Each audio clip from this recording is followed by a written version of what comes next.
Hello everyone, welcome back. Today's problem is mechanics kinematic, right? Here we need to show that an object accelerating with acceleration A, constant acceleration from velocity u, the initial velocity, to a final velocity of v, which satisfy this particular restriction where the initial velocity is greater than 0 but is less than the final velocity over the displacement of s is traveling at a speed of square root of v squared plus u squared over 2 at the distant half a s. Indirectly, it means that it's at the midpoint of the displacement of s. Right? Now, in order to solve this problem, I would prefer to use a graphical tool to illustrate the behavior of this motion. Right? Now, the graph that I'm going to use is velocity time graph. Okay, you can see that it start off from u, and then it accelerate uniformly until it reach a velocity v over the time durations t here. The area under the graph represent the total displacement from where it started from, and then the gradient of the graph represent the acceleration. Now, first of all, I'm going to make use of the gradient.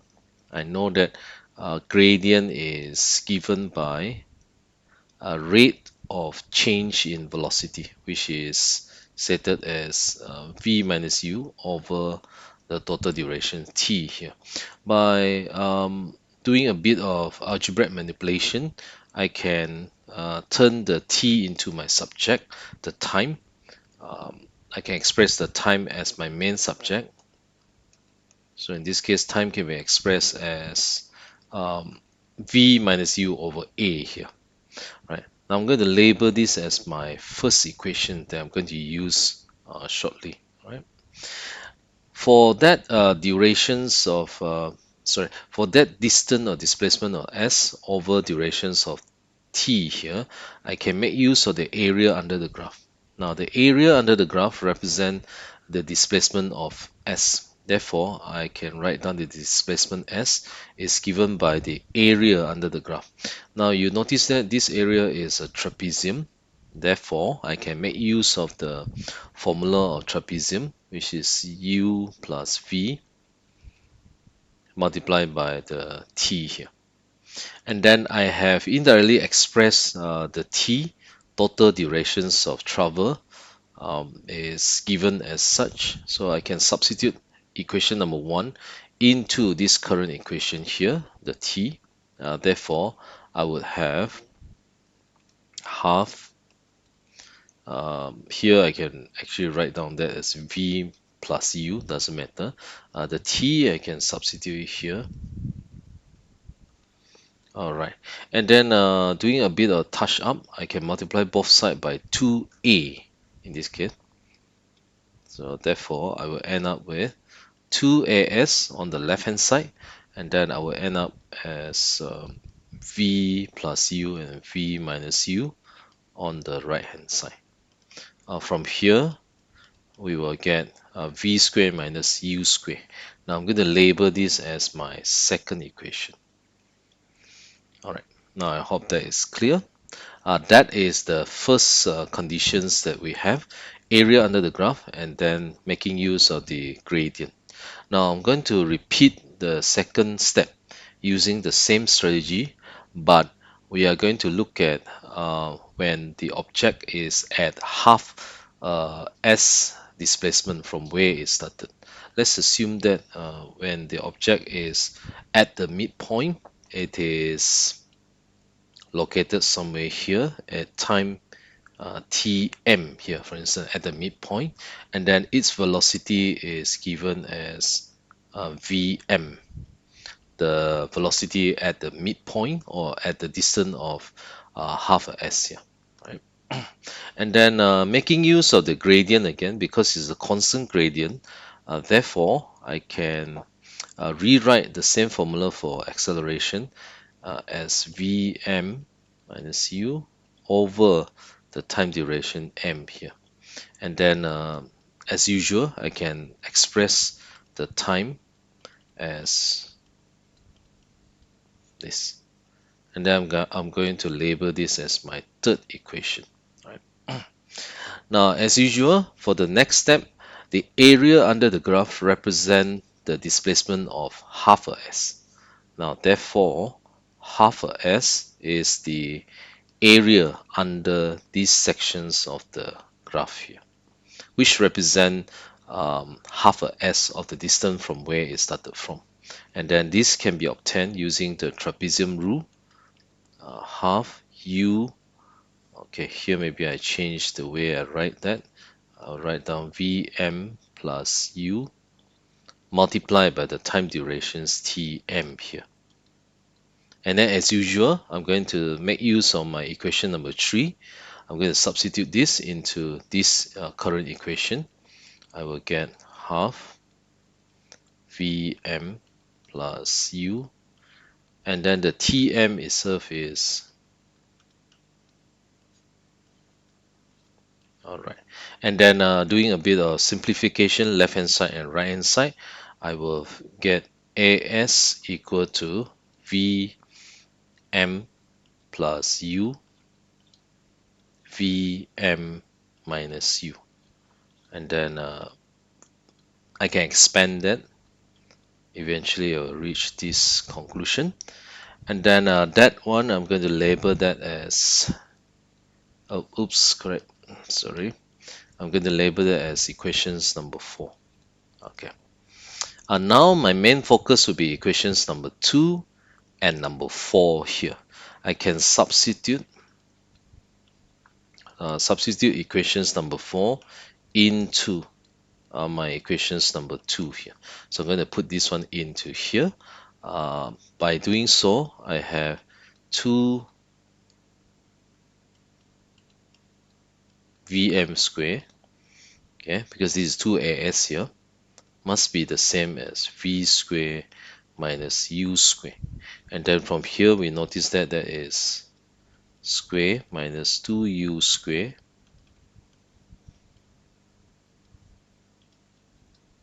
okay, and then we have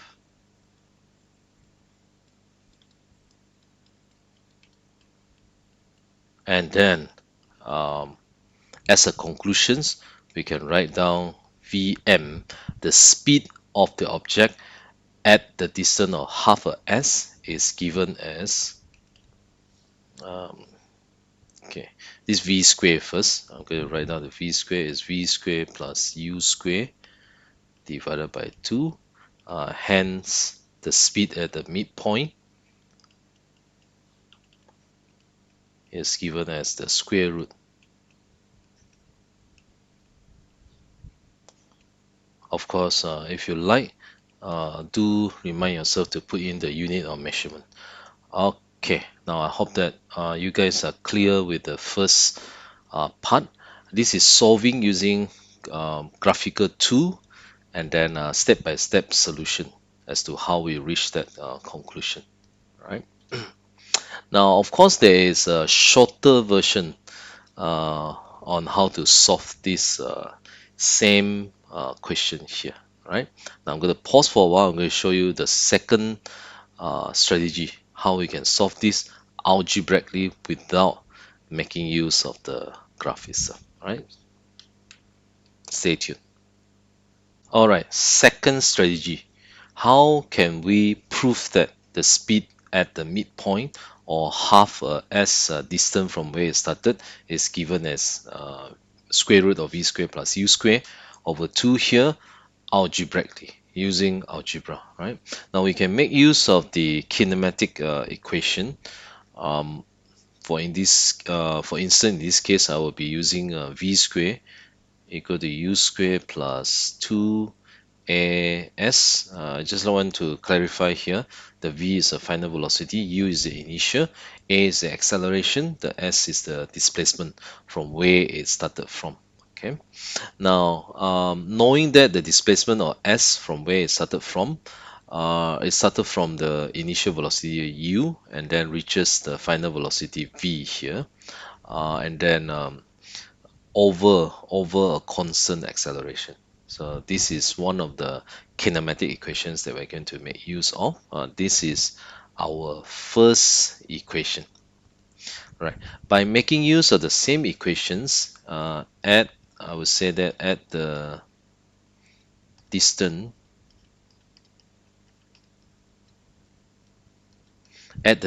of half a s, okay, I'm going to substitute this half a s into the same kinematic equation. That would actually give me um, a Vm square. I would say that at the distance of half a s, the velocity at this point, the speed is Vm. Right, now this is the notation that I'm using.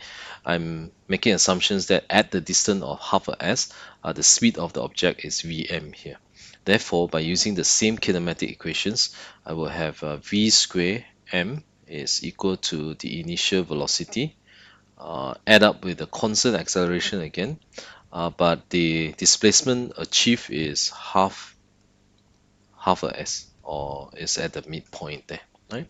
And then I can sort of simplify this. That will become as here. Okay, now that will be my second equations here, right? Now, if you don't want to turn it into equations number two, for instance, if I want to make it, if I want to solve it faster, I would say that I can multiply both sides of these equations by 2. That will be 2Vm square is equal to u square. Because I multiply by 2, so I need to put a 2 here, 2as. Now I'm going to label that as my equations number 2. Right? I'm going to solve for equation 1 and 2 simultaneously through elimination process. So I'm going to take equation number 2, subtract off with equations number 1. Therefore, I will reach this conclusion here.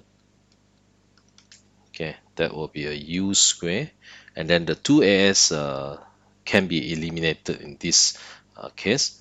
Therefore, by doing a bit of rearrangement,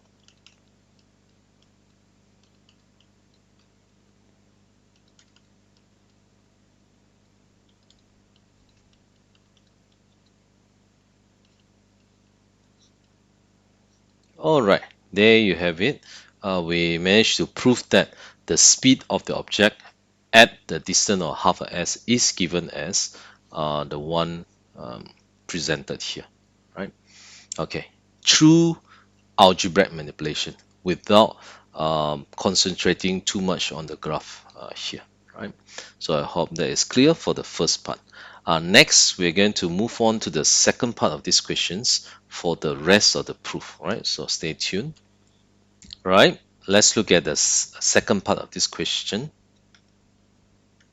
All right, now the next part, hence, we need to prove that when the object does not change direction, the speed at the midpoint of the distance, which means the speed here given as such, v square plus u square over 2 square root, this speed here at the midpoint is always greater than the mean of the initial and the final speed.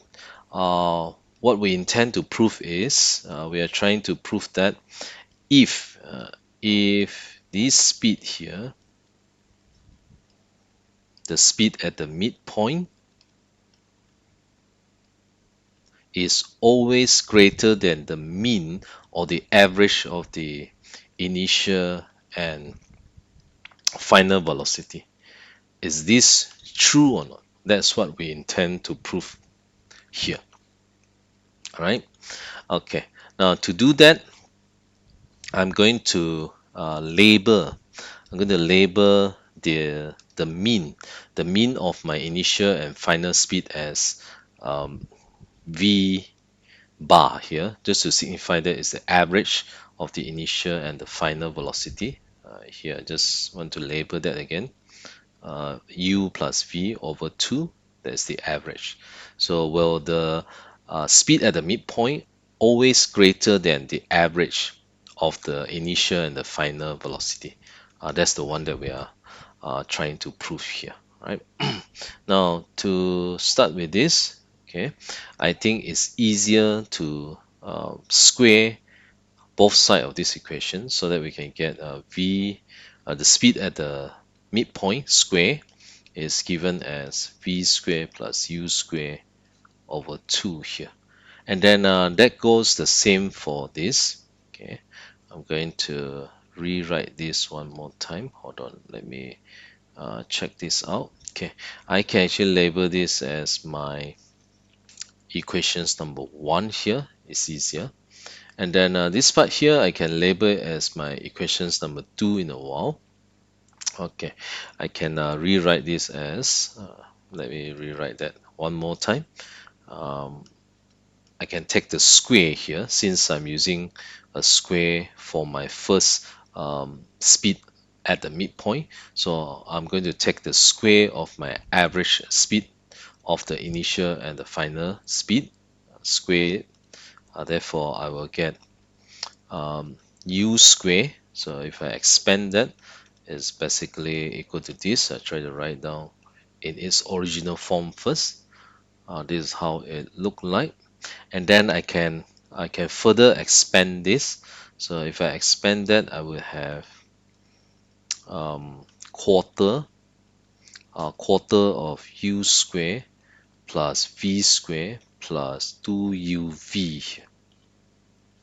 Okay, now that will be my the square of my average speed.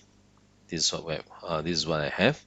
All right, now I can actually label this as equations number 2 here. Okay. By taking equations 1, subtract off with equations 2, I'm going to manipulate this algebraically.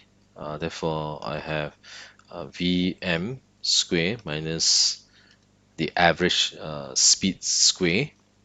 Okay. That means this v square plus u square over 2 subtract off with whatever we have here. It's a long process. Okay. And then by simplifying this, we will end up with, now in this case, if you try to simplify this, we will have a quarter u square plus um, v square. Okay, a quarter u square plus v square um, minus half uv. Okay, now that's how it look like. And then of course you can factorize that, like you can take out a quarter here. That will be u square plus v square minus 2uv. And then you will notice that this can be further factorized. Therefore, I'm going to rewrite this step as this. So this can be further simplified as 1 quarter u minus v square. All right. Now I'm trying to make it more realistic in this case, since they make assumptions that the v is greater than the u itself. So therefore, I think it's better for me to write it down as, actually it doesn't matter in this case. Now due to the fact that the v is greater than u itself, therefore I just try to make it more realistic in this case. It's better to write as v minus u in this case. But because it's a square, it does not really affect the whole expression here. Now we know that this term here is always greater than 0, no matter what, since the u is less than v here. So therefore, this term here, okay, must be greater than 0. Because this is greater than 0, therefore, the square of the speed at the midpoint subtract off with the square of the average speed must be greater than 0. Hence, I would say this implied directly that the speed at the midpoint must be greater than the speed must be greater than the average speed or the mean of the initial and the final speed here. Therefore, that complete our proof that the object does not, if the object does not change direction, the speed at the midpoint, here would always be greater than the average speed um, of the initial and the final speed here. So this is the proof here, right? So I hope that is clear at this point. Now, of course, the solutions to this inequality does take into account negative sections, but because of the restrictions set here, therefore we don't need to consider the possibility that the u and v could be negative because there is no change in direction here. All right, that complete our proof. I hope that this is clear for the second section. Now stay tuned. We're going to look at the last section shortly. Right, lastly, we're going to look at the last sections of this question, which is here. We're going to deduce also that the mean of the initial and final speeds occur at the point closer to the start of the motion than at the end here. Now I'm going to illustrate this with a diagram so that we can get a better understanding of what is the questions that we're looking at. So here I'm going to use a very simple diagram to illustrate the positions of the object on the straight line.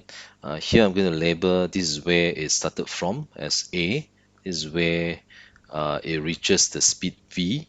So this part here is the initial velocity U. This is the final velocity V here. And then I'm saying that when the object reached the mean of the initial and final speed, it has already reached a displacement of S bar here. So I'm going to label this as S bar from where it started from here. Uh, when it reached this displacement, the speed of this object is the average of the initial and the final speed, which is given as u plus v over 2 here. So that is my assumption. When it reach this displacement, its speed is the average between the initial and the final speed. Right. Now we are going to make use of the suvat equation, v square equal to u square plus 2as here. Right. So this is the formula that we're going to make use of. Right. And then by substitute the conditions when the object reach this displacement and achieving this average speed, we're going to have v square equal to u square plus 2a s bar here. This is when it reaches the average displacement from where it started from. Okay. Now this is our first equation. Right. Now we know that when the object reached the midpoint of the motion, okay, now the speed at that midpoint is given as such, and then the displacement is half of it, right? So I'm going to label that as such. So assuming that the object now has actually reached somewhere at the midpoint here.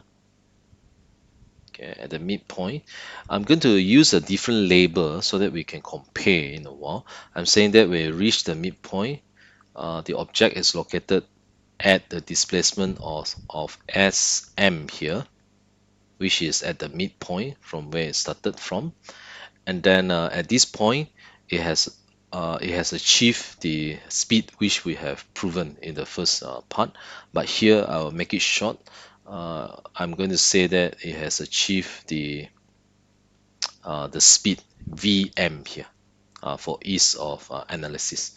And then we also know that the speed at the midpoint Vm is always greater than or you can say that the square of the speed at the midpoint is always greater than the square of the mean speed between the initial and the final speed. This is the one that we have found out from the second equation here. Right? So I'm going to label this as equation number 2, We are going to use it in a while. All right. Now I'm going to form another kinematic equations that represent the displacement of the object when it reach the midpoint. By using the same kinematic equation here, I will get this Vm square is equal to u square plus 2asm here. Right. Now that will be my third equation. Right. Now, once I'm here, all I need to do is I'm going to substitute. So finally, I'm going to substitute my 1 and 3 into the inequality number 2. So I'm going to substitute 1 and 3 into this inequality. That will give me u squared plus 2asm greater than u squared plus 2a s bar here. And then by simplification, I found that sm is greater than here.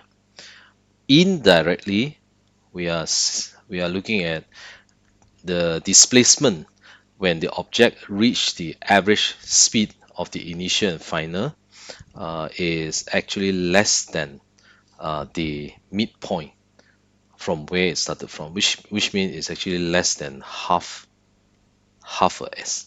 You can see that it's actually less than half a s.